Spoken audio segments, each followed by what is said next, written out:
나누겠습니다.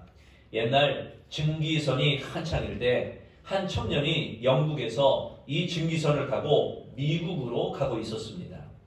그는 너무 가난해서 뱃삭을 간신히 마련해서 배를 탔습니다. 어느 여러 날을 항해를 하는데 파도가 거세고 멀미가 나는데 너무 배가 고팠습니다. 하지만 호주머니를 다 털어서 뱃삭을 치렀기 때문에 돈이 남아있지 않았습니다. 배가 고파도 참는 수밖에 없었습니다. 먹고 싶을까봐 식당 근처에는 아예 가지도 않았습니다. 집에서 가져온 건빵을 조금씩 먹으며 겨우겨우 사흘을 버텼습니다. 이젠 그나마 건빵마저 다 떨어져서 쫄쫄 굶을 수밖에 없었습니다. 참다 더 이상 참을 수 없게 된 이 청년은 체면을 무릅쓰고 식당으로 갔습니다. 입구에 서 있는 매니저에게 이렇게 통사정을 하게 됩니다. 제가 돈이 없어서 그러는데 배고파 죽겠습니다. 죄송하지만 손님들이 남긴 음식이라도 얻어먹을 수 있겠습니까? 그러자 지배인이 깜짝 놀란 표정으로 눈을 동그랗게 뜨고 이렇게 말을 합니다. 아니, 그럼 이제껏 사흘 동안이나 굶었다고요? 뱃삭새 식사 대금이 포함되어 있다는 걸 몰랐나요? 바로 이 청년의 모습이 오늘 우리의 모습은 아니겠습니까? 하나님께서 구원과 함께 영광을 예수 안에서 우리에게 이미 주셨지만 아직도 그 은혜를 믿음으로 누리지 못하고 살아가고 있다면, 그 은혜를 살아가면서 그 은혜를 누리지 못한다면 그 모습이 바로 우리의 모습인 것입니다. 안타까운 것은 기독교의 대진리인 이신득이 믿음으로써 의를 이룬다라는 이 교리를 믿는다면서도 아직도 그 은혜를 누리며 살지 못하는 사람들이 많이 있다는 사실입니다. 누가복음 15장의 탕자의 형과 같은 사람들입니다. 진리를 확실히 알지 못하거나 온전하게 받아들이지 못했기 때문에 그 은혜를 누리지 못하는 것입니다. 그렇다면 주를 믿는 성도들이 누리는 은혜는 무엇인가? 첫째, 항상 기뻐하는 것입니다. 항상 기뻐하라 라고 그랬죠. 하나님께서는 우리를 위해 바다보다 더 크고 하늘보다 더 넓은 은혜를 예비해 놓으시고 누구든지 믿음으로 누리기를 기다리십니다. 하지만 예수 안에서 그 은혜를 우리에게 주신 것을 알지 못하고 깨닫지 못하고 기뻐하지 못한다면 그 은혜의 풍성함을 누릴 수 없는 것입니다. 우리 하는 말로 소문만복내라는 말이 있습니다. 웃으면 복이 온다. 사람들은 웃으면 복이 온다고 합니다. 그래서 억지로라도 웃으려고 노력합니다. 지난번에 우리 웃음 강사가 와서 억지로라도 웃고 손뼉을 치면서 일부러라도 막 웃으라고 그러죠. 그러나 여러분, 은혜의 문이 그냥 웃는다고 열리지는 않습니다. 항상 아버지께서 날 사랑하시고 예수 안에서 우리에게 구원과 아울러 온갖 아름다운 특권과 은혜를 생각하면서 기뻐하시기를 바랍니다. 이것이 우리 믿음을 시인하는 중요한 진리가 되어지는 것입니다. 그래서 디모데후서 2장 10절, 11절, 12절에 말씀하기를 그러므로 내가 택함을 받은 자들을 위하여 모든 것을 참음은 그들도 그리스도 예수 안에 있는 구원을 영원한 영광과 함께 받게 하려 함이라. 이mit보다 이 말이요 우리가 주와 함께 죽었으면 또한 함께 살 것이요 참으면 또한 함께 왕노를 할 것이요 우리가 주를 부인하면 주도 우리를 부인하실 것이라. 예수 안에 있는 구원을 영원한 영광과 함께 주셨으니 여러분 얼마나 감사한 일입니까? 그러므로 마치 보화를 발견한 사람과 같이 한 100억 정도 복권에 당첨된 사람보다 더 하나님의 사랑과 하나님의 은혜를 생각하며 기뻐하시기를 바랍니다.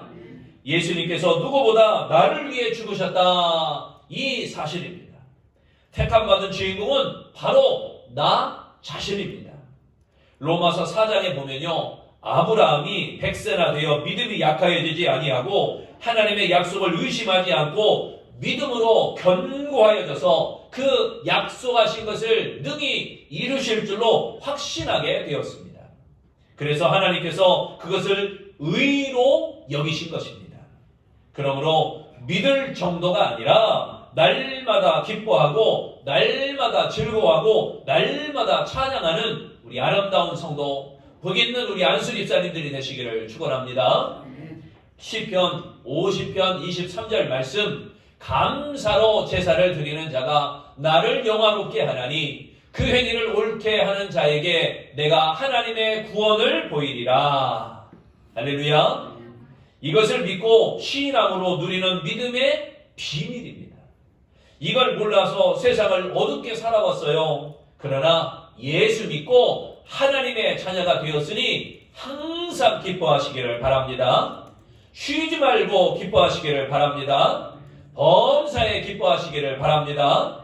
여러분, 은혜 생활은 기쁨을 빼놓고는 생각할 수가 없습니다.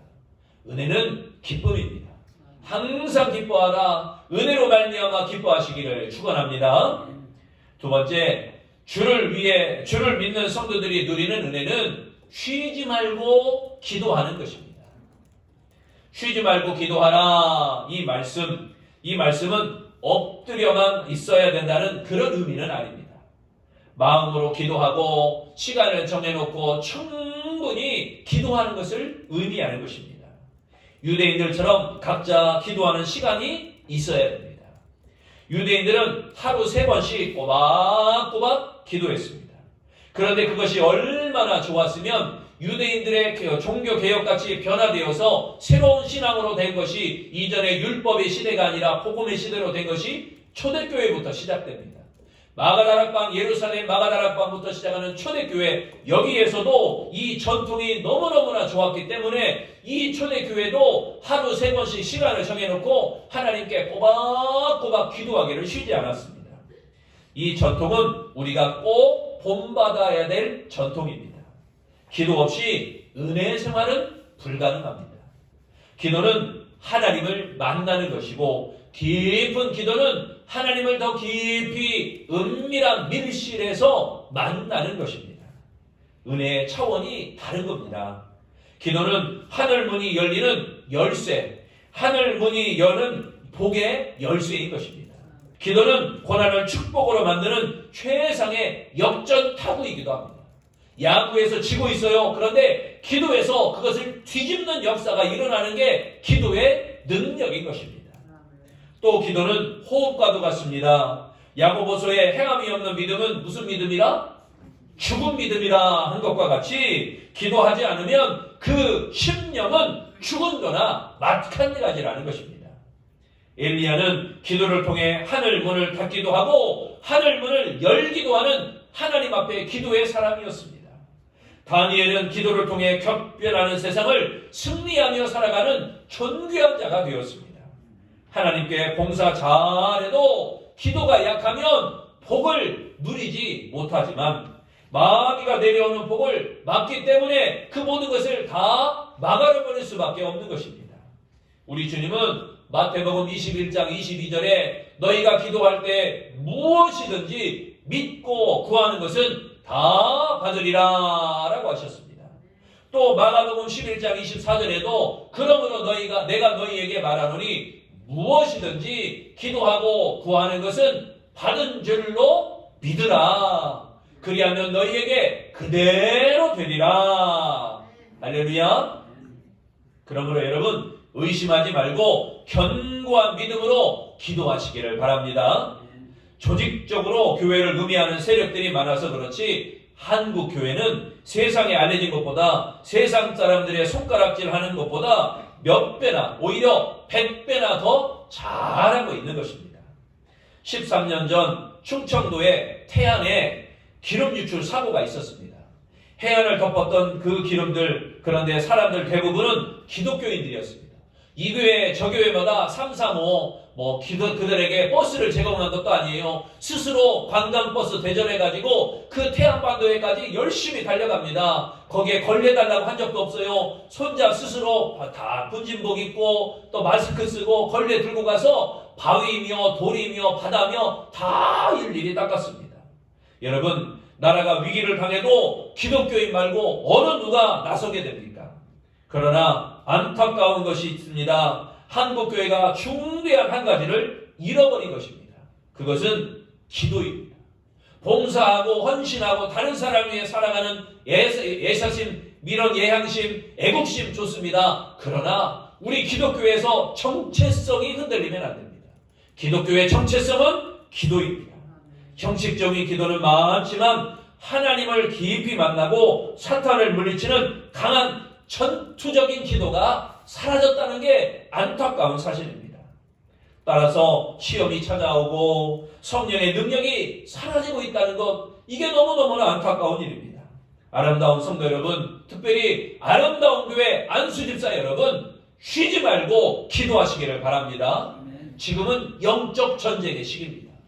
영적으로 우리가 전쟁하는 거예요. 사탄 마귀 권세와 싸우는 겁니다. 귀신 권세에 무너지면 안 됩니다. 전투적인 기도가 필요합니다.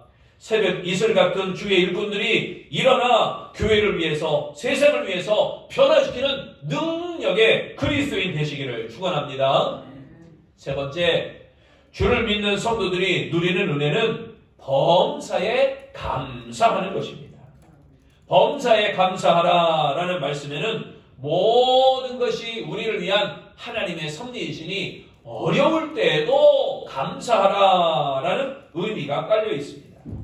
하나님은 천지를 창조하시고 이미 모든 세상을 만물을 다스리시며 인간의 생사화복을 주장하시는 아버지 하나님이십니다. 아버지 하나님께서 나쁜 것을 우리에게 허락하시겠습니까?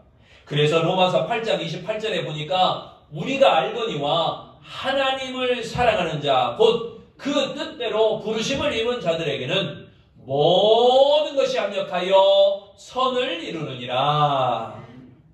하나님께서 우리의 믿음을 위하여 불 가운데도 지나게 하시고 물 가운데도 지나게 하시는데 그것을 알지 못하기 때문에 불안합니다. 그것을 알지 못하기 때문에 불평합니다. 그러면 여러분, 어려운 일 당할 때마다 감사하며 오히려 회개하시기를 바랍니다. 그리할 때 하나님 앞에 범사에 감사하는 능력과 이루어지는 축복이 나타나게 될 줄로 믿습니다. 프랑스의 사상가 파스칼은 병상에서 이런 일기를 썼습니다. 하나님, 제게 병을 주셔서 감사합니다. 이 병을 통해 주실 축복을 받고 감사를 배우기 전까지 이 병을 거두지 마옵소서. 여러분, 우리 기도와는 차원이 다른 정말 대단한 기도입니다. 그렇기 때문에 그는 역사의 길이 남는 위대한 수학자요, 물리학자요, 철학자요, 작가가 될 수 있었습니다. 여러분, 우리의 기도도 달라져야 됩니다.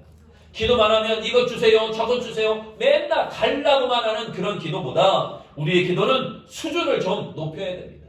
우리 기도가 뭔가 달라져야 됩니다. 왜 내 기도는 응답이 안 되냐? 다른 이들은 기도가 응답 잘만 되는데 왜 내 기도는 이렇게 좀 더디고 느리냐? 여러분, 우리의 기도의 수준을 좀 높여봅시다. 작은 거 구하지 말고 먼저 그의 나라와 그의 의, 좀 더 큰 걸 구하면 작은 거는 그냥 덤으로 따라올 만한 능력의 기도가 되시기를 바랍니다. 그러기 위해서 범사에 감사할 줄 아는 그런 기도로 나아가야 될 줄로 믿습니다. 그래서 골로새서 2장 6절과 7절에 보니까 그러므로 너희가 그리스도 예수를 주로 받았으니 그 안에서 행하되 그 안에 뿌리를 박으며 세움을 받아 교훈을 받은 대로 믿음에 굳게 서서 감사함을 넘치게 하라. 아멘. 감사함을 넘치게 하라.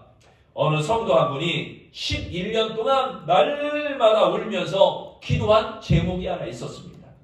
사람들은 자신의 의, 식, 주, 입는 거나 먹는 거나 집, 사는 거, 육신의 문제를 구하지만 나를 이기고 세상을 이기고 죄를 이기고 마귀를 이기려는 죄를 이기게 해주세요 라는 기도의 제목이었습니다.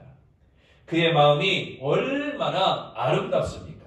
그런데 그 성도는 11년 동안이나 부르짖고 기도해서 더 거세져만 가는 옛 성품 때문에 실망하지 않을 수 없었습니다. 기도하면 기도할수록 옛 성품이 눌려지고 하나님의 성품이 올라와야 되는데 옛 성품만 더 강해지는 거예요. 더 짜증내고 더 신경질 내고 더 뭔가 육신적인 욕망만 갈구하게 되고 참 자신에게 실망하지 않을 수 없었습니다. 그래서 그 성도는 목사님을 찾아갔습니다. 목사님 대체 무엇이 문제입니까? 그러자 목사님은 이렇게 대답을 해주었습니다. 당신은 아무 문제가 없고 다만 기도가 문제입니다. 이제 당신의 기도를 찬미로 바꾼다면 모든 것이 다 해결될 것입니다. 그래서 그 성도는 가장 중요한 복음, 핵심을 몰랐던 겁니다. 예수 안에서 이미 승리한 자임을 알지 못하고 날마다 이기게 해주세요. 그런데 하나님은 이미 구원과 더불어 그에게 승리까지 주셨던 겁니다. 이 성도뿐입니까? 오늘 우리에게도 구원과 더불어 이미 우리에게 승리를 주신 줄로 믿습니다. 그러니 하나님이 보실 때 얼마나 안타까웠겠어요. 나는 이미 승리자입니다. 할렐루야. 나는 이미 승리자입니다. 이 승리의 확신을 가지고 범사에 감사하며 전진해 나아가는 아름다운 성도 되시기를 바랍니다. 항상 감사하며 쉬지 말고 감사하며 범사에 감사하시기를 바랍니다. 맥박이라고 그러죠. 맥박. 심장이 뛰는 것을 손목에 딱 손을 넣고 이렇게 느껴보면 이렇게 두근두근 뛰잖아요. 심장이 박동할 때마다 동맥이 팽창과 수축을 되풀이하면서 혈액순환이 가능하도록 피를 심장에서 팍 밀어주는 것. 이것을 맥박이라고 합니다. 그래서 손목 위에다 손가락을 얹으면 맥박이 뛰는 것을 알 수가 있어요. 동양의학에서는 이 맥박이 뛰는 걸 가지고 어떻게 뛴다, 빨리 뛴다, 적게 뛴다, 힘이 약하다 이런 걸 가지고 한의학에서 맥을 집어서 그 사람의 병을 치료하기도 하죠. 이 맥박의 상태를 통해서 심장 상태와 건강 상태를 알 수가 있기도 합니다. 몸의 기운이 약하면 맥박이 잘 잡히지 않습니다. 반면에 건강한 사람은 맥이 힘차게 뛰니까 맥박이 잘 잡히는 것입니다. 이 맥박의 상태를 통해서 건강을 확인할 수 있듯이 여러분 신앙생활은 감사의 맥박을 통해서 알 수 있는 것입니다. 감사의 맥박을 통해서 그 사람이 건강한 신앙이니까 감사가 넘치면 감사 위에 감사를 드리면 매주마다 범사의 감사를 고백하면 그 사람은요 정말 감사의 맥박이 잘 뛰는 건강한 신앙인이 되어지는 것입니다. 아니 목사님 감사할 게 없는데요. 그럼에도 불구하고 감사하는 것입니다.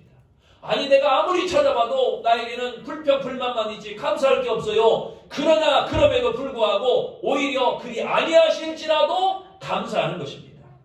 감사의 맥을 짚었을 때 이 감사의 맥박이 힘차게 감사 하고 뛴다면 건강한 신앙인인 것입니다. 하지만 감사의 맥박이 잘 뛰지 않는다면 건강하지 못한 신앙인입니다. 불평과 원망이 많은 사람은 영적 맥박이 잘 잡히지 않습니다. 반면에 감사가 넘치는 사람은 영적 맥박이 아주 쉽게 잡힙니다. 팍팍 뜁니다. 팡팡 뜁니다. 아름다운 성도 여러분은 특별히 우리 안수 집사님들은 감사의 맥박이 힘차게 잘 뛰는 건강한 영혼이 되어지시기를 축원합니다. 불평의 반대말은 감사입니다.